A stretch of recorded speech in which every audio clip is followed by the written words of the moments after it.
नमस्कार साथियों, आप सभी का स्वागत है हमारे YouTube channel D N Jha official में। साथियों, एनसीईआरटी एवं एससीईआरटी के सेशन को आगे बढ़ाते हुए आज हम एससीईआरटी वर्ग 8 के इतिहास की पुस्तक के 11वें अध्याय की चर्चा करूंगा। आज का जो हमारा टॉपिक है, जो जिस पर हम चर्चा करेंगे, वो है कला क्षेत्र में परिवर्तन। तो आइए समझने का प्रयास करते हैं और देखते हैं कि यहाँ से जो महत्वपूर्ण प्रश्न बन सकते हैं उसको भी समझने का प्रयास करते हैं। भारत की संस्कृति संपन्न एवं विविध है। प्राचीन एवं मध्यकालीन इतिहास के विभिन्न कालों में देश के लोगों ने चित्रकला, स्थापत्य, नृत्य, संगीत, साहित्य के क्षेत्रों में कई महत्वपूर्ण उपलब्धियां हासिल की थी। 18वीं सदी में देश के भीतर राजनीतिक विघटन का दौर चल रहा था। राजाओं एवं नवाबों की स्थिति डामाडोल एवं वित्तीय दृष्टि से कमजोर हो गई थी। फलतः कलाकार एवं साहित्यकार राज्य के संरक्षण से वंचित हो गए। सभी तरफ सांस्कृतिक पतन के लक्षण दिखाई दे रहे थे। पलासी की लड़ाई के बाद जो नई औपनिवेशिक शक्ति उभर रही थी, उनका प्रभाव देश के जीवन के कई पहलुओं पर पड़ रहा था। इस दौरान कला के क्षेत्र में भारतीय एवं यूरोपीय शैली एक दूसरे के निकट आई। तो साथियों, इसमें कोई ऐसी बात नहीं है जो आपको समझ में ना आई हो। अगर समझने में दिक्कत हुई हो तो एक बार फिर से आप इन चीज़ों को सुन लें, सारी बातें स्पष्ट है। इस इकाई में हम इस बात का अध्ययन करेंगे कि औपनिवेशिक कला के अंतर्गत चित्रकला, स्थापत्य एवं साहित्य के क्षेत्र में किस प्रकार के परिवर्तन हुए। इन परिवर्तनों को हम उपनिवेशवाद एवं राष्ट्रवाद से जुड़ाव की पृष्ठभूमि में देखने का प्रयास करेंगे। तो इस इकाई में अर्थात इस चैप्टर में हम ये जो परिवर्तन हुए औपनिवेशिक कला के अंतर्गत, जो चित्रकला, स्थापत्य, साहित्य के क्षेत्र में परिवर्तन हुए, वो किस प्रकार हुए, इन्हीं परिवर्तनों को हम उपनिवेशवाद एवं राष्ट्रवाद से इसका जुड़ाव क्या था, इसकी पृष्ठभूमि को समझने का प्रयास करेंगे। तो आइए, अब टॉपिक है औपनिवेशिक कला। औपनिवेशिक कला में अनेक यूरोपीय कलाकार अंग्रेज व्यापारियों एवं अधिकारियों के साथ भारत आए और उनके संरक्षण में अपने कला रूपों का प्रदर्शन किया। ये कलाकार चित्रकारी की नई शैलियों, विषयों, परंपराओं एवं तकनीकों की भारत में शुरुआत की। इनके द्वारा बनाए गए चित्रों को यूरोप के देशों में काफ़ी लोकप्रियता मिली, क्योंकि इन चित्रों के माध्यम से उन्हें विदेशों में भारत की छवि को दिखाने का अवसर मिला। औपनिवेशिक कला में क्या हुआ, जो यूरोपीय कलाकार थे वो व्यापारियों और अधिकारियों के साथ भारत आए। ये चित्रकारी की नई शैलियों, विषयों, परंपराओं में तकनीकों की भारत में शुरुआत की। इनके द्वारा जो बनाए गए चित्र थे वो काफ़ी लोकप्रिय हुआ और इन चित्रों के माध्यम से भारत की छवि को विदेशों में दिखाने का उन लोगों ने प्रयास किया। यूरोपीय चित्रकार यथार्थवाद के दृष्टिकोण को लेकर भारत आए। यह दृष्टिकोण इस विचार पर आधारित था कि कलाकार अपनी आंखों से जो कुछ देखता है उसे उसी रूप में चित्रित करनी चाहिए, ताकि चित्र वास्तविक और असली जैसी दिखे। ये कलाकार तैल चित्र की नई तकनीक को भारत में लाए। उनके द्वारा बनाए गए विभिन्न विषयों के चित्रों में ब्रिटेन की सांस्कृतिक श्रेष्ठता को दर्शाया गया। आइए हम औपनिवेशिक चित्रकला के कुछ रूपों का अध्ययन करेंगे। अब क्या हुआ, तो देखिए, यहाँ यूरोपीय चित्रकार जो थे वो यथार्थवादी दृष्टिकोण लेकर भारत में आए। और यथार्थवादी दृष्टिकोण क्या था कि जिन चीज़ों को वो देखते थे आंखों से, उसी को वो चित्रित करते थे, ताकि वो चित्र वास्तविक और असली जैसे दिखें। और ये कलाकार तैल चित्र की नई तकनीक को भारत में लाए। अब प्रश्न ये भी बनेंगे कि दृष्टिकोण कैसा था। जो यूरोपीय का जो भारत में चित्रकारी करने आए, उनका दृष्टिकोण यथार्थवादी था। तैल चित्र की तकनीक भारत में किसने लाया, तो यूरोपियों के द्वारा भारत में तैल चित्र की तकनीक को लाया गया। उन्होंने अपने चित्रों में क्या दिखाया, ब्रिटेन की सांस्कृतिक श्रेष्ठता को दर्शाया। अब इन्हीं चित्रकला के रूपों का हम अध्ययन करेंगे बारी बारी से। भारत के भूदृश्यों का चित्रण कुछ ब्रिटिश चित्रकारों ने भारत के भूदृश्यों की खोज में देश के विभिन्न क्षेत्रों की यात्राएं की। दरअसल ये चित्रकार भारत को एक आदिम देश साबित करने के लिए यहाँ की सांस्कृतिक विविधता को दिखाना चाहते थे। उन्होंने ब्रिटेन द्वारा भारत में जीते गए क्षेत्रों की कुछ मोहक तस्वीरें बनाई। चित्र 1 पर नजर डालिए। इस चित्र में गुजरे जमाने की टूटी फूटी भवनों एवं इमारतों के खंडहर देख रहे हैं। इसमें एक ऐसी सभ्यता के अवशेष दिखाई जा रही है जो अब पतन की ओर अग्रसर है। चित्र 2 को देखें। इसमें चौड़ी सड़कें तथा यूरोपीय शैली में बनाई गई विशाल एवं भव्य इमारतें दिखाई दे रही है। चित्र 1 एवं 2 को देखने पर आपको कोई अंतर दिखता है? हाँ, इनमें भारत के परंपरागत जीवन एवं ब्रिटिश शासन के अंतर्गत भारतीय जीवन में अंतर को दिखाने का प्रयास किया गया है। चित्र 1 में भारत के परंपरागत जीवन को पतनोन्मुख एवं गतिहीन दिखाया गया है, जबकि चित्र 2 में ब्रिटिश शासन के तहत भारत के आधुनिकीकरण की छवि दिखाई गई है।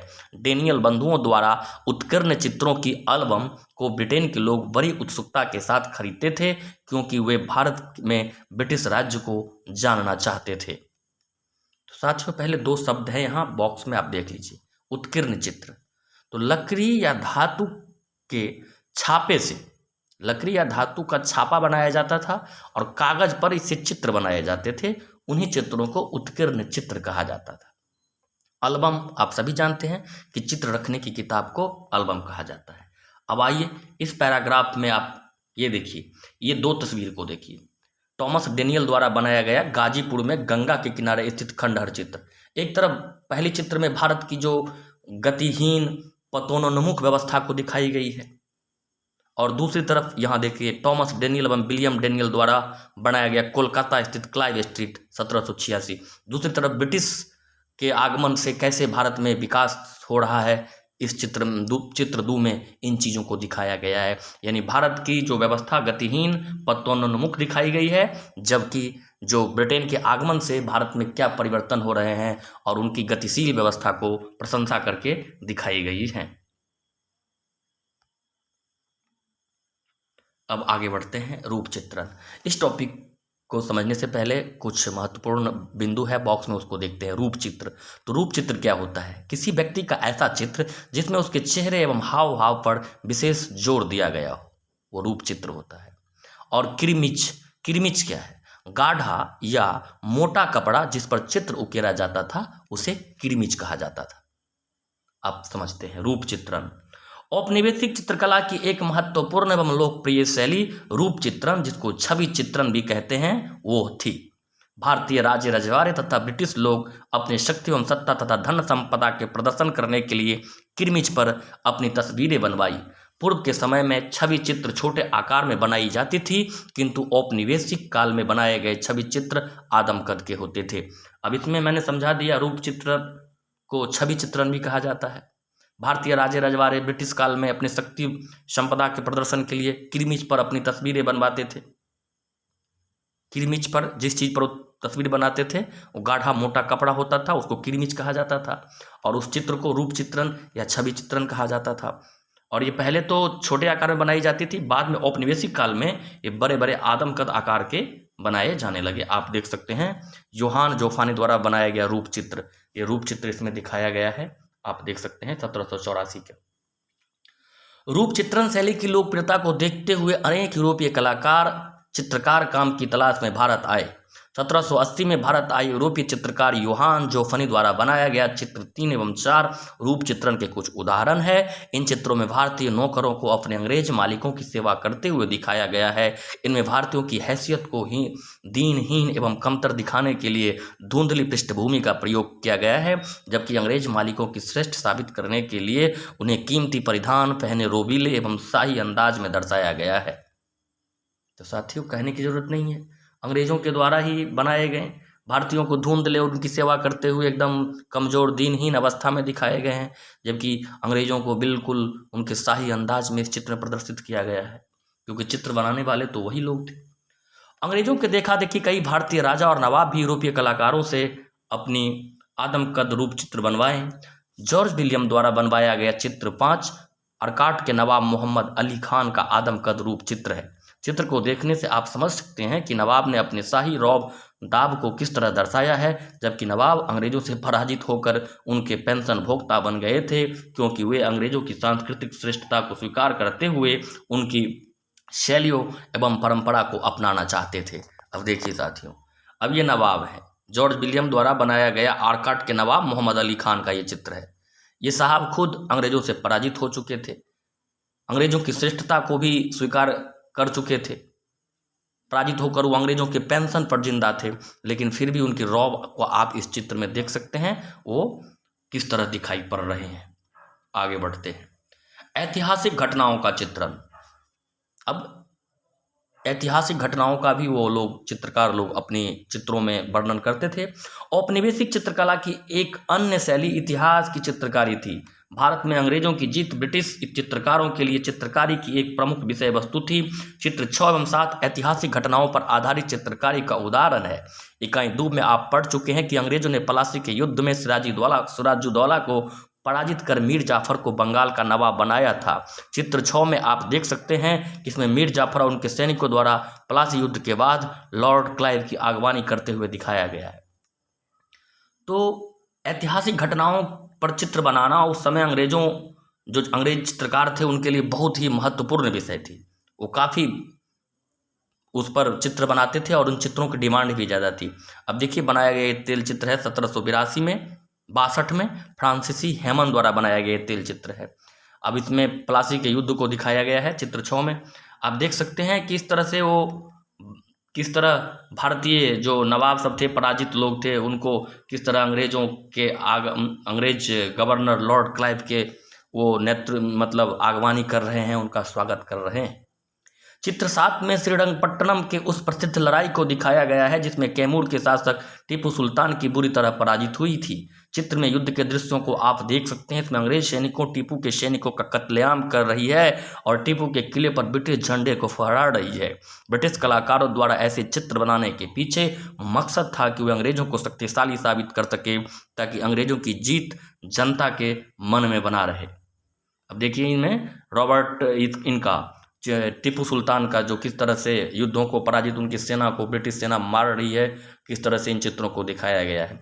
उन चित्रकारों का उद्देश्य था कि ऐसे चित्र बनाए जाए कि अंग्रेज को शक्तिशाली साबित किया जा सके, भारत में उनकी जीत ऐसा बनाया जाए कि जनता के मन में ये बात बनी रहे कि अंग्रेज काफ़ी शक्तिशाली हैं।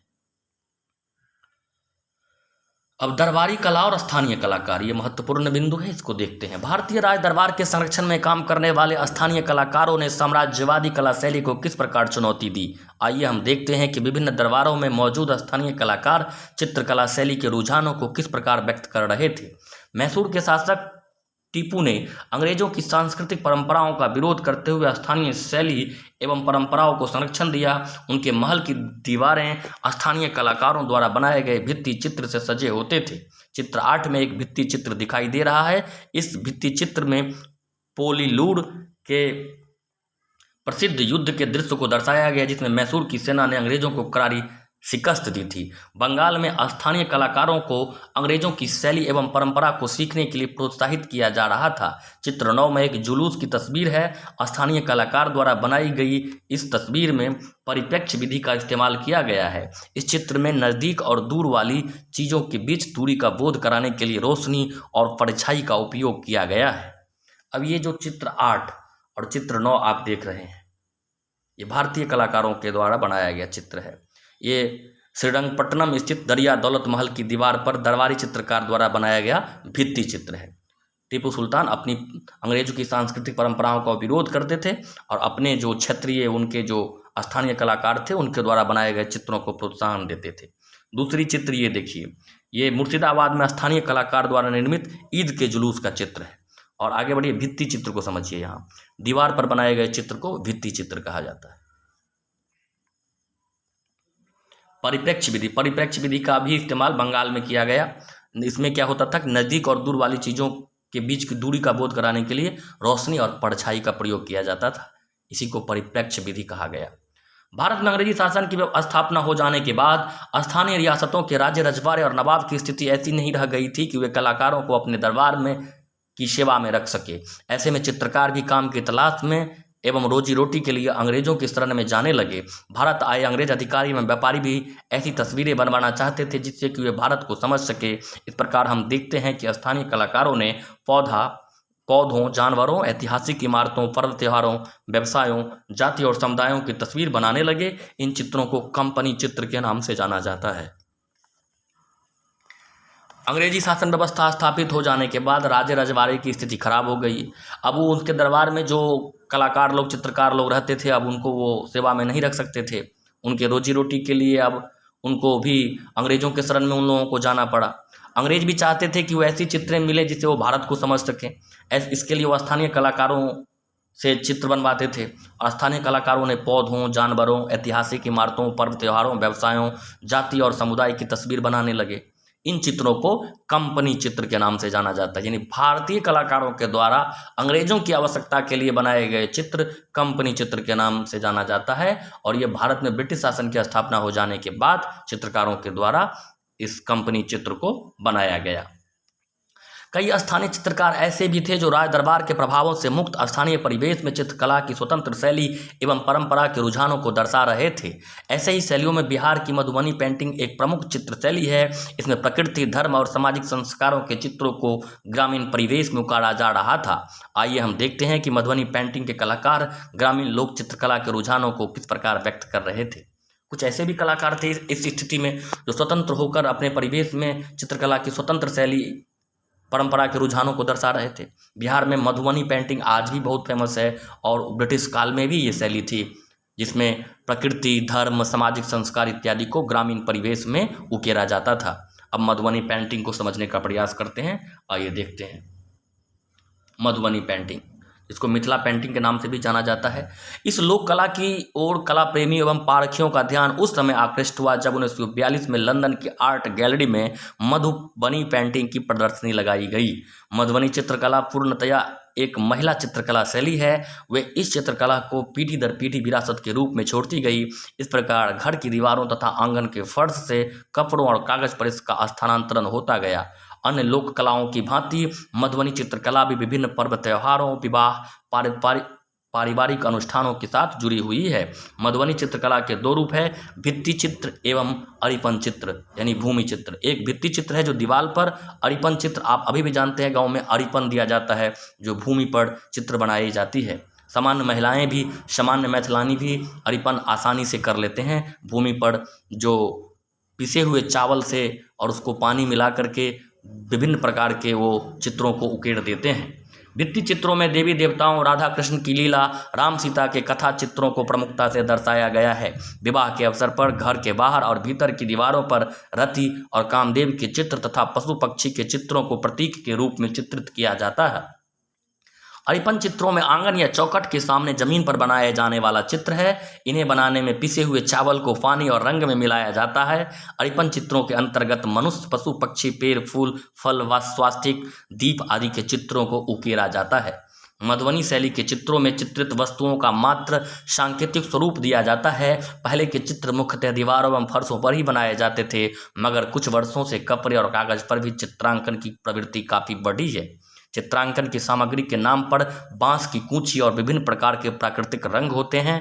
ज़्यादातर रंग वनस्पति से प्राप्त किए जाते हैं। इस चित्रकला के प्रमुख कलाकारों में सिया देवी, कौशल्या देवी, शशिकला देवी, गंगा देवी, भगवती देवी आदि के नाम लिए जा सकते हैं। स्वतंत्रता प्राप्ति के पश्चात यह चित्रकला अपने स्थानीय परिवेश की सीमा को लांघते हुए देश विदेश में काफ़ी लोकप्रिय हुई और इसकी प्रदर्शनियां आयोजित की गई। जापान के तोकामाची शहर में मधुबनी पेंटिंग का संग्रहालय बनाया गया है। तो साथियों, इसमें आप देखेंगे बहुत सारे फैक्ट हैं।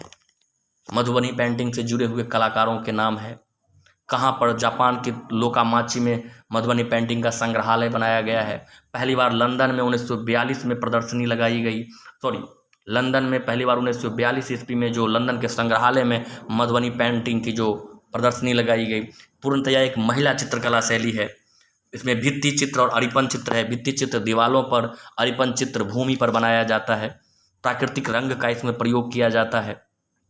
अब कुछ वर्षों में कागज और कपड़े पर भी इन चित्रों को बनाया जाने लगा है। इस प्रकार आप एक बार फिर से इन सभी बिंदुओं को देख लेंगे। बहुत सारे महत्वपूर्ण फैक्ट यहाँ से आपको मिलेंगे। परीक्षा के दृष्टिकोण से यहाँ से प्रश्न लगातार परीक्षा में पूछे जाते रहते हैं और बनते रहते हैं।